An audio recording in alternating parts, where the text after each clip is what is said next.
Have you been talking to your dogs too much? Not seeing humans, forgot to make eye contact. Okay, today's micro training is about the communication skills that you and I are gonna have to kind of buff back up on and get ready for. I know we've been in person a ton now, but there's some things that I'm noticing as I'm out and about, I wanna talk about as a public speaker, as a communication trainer. This is stuff we talk about in the band practice as well, but I wanna talk to you today about the 4 skills that I want you to focus on when you're out in public. Are you ready?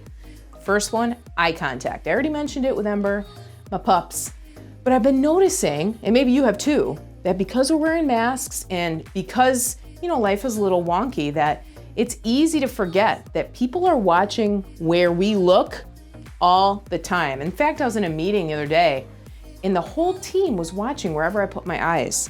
And I forgot they can see me out in person. Hey, I'm not on Zoom. They can see what I'm looking at and it makes them curious and distracted. So our eyes matter when it comes to communication. Number 2, our face. Have you ever been with somebody, been around somebody who, and it's hard too, the mask, isn't it? But sometimes we're around people and their face doesn't match their emotion, because showing your emotion on your face is kind of vulnerable. Oh, it's uncomfortable. Even if we can just continue to practice smiling when somebody walks into the room, it'll make a difference. Another skill that we use as a speaker all the time is our voice. And I know that for a lot of us, again, talking through a mask or being in person, you've got an opportunity to use your voice to communicate how you're feeling.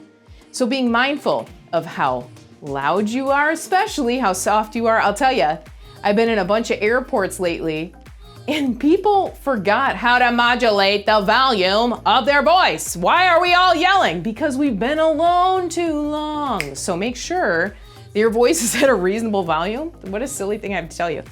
It's true though.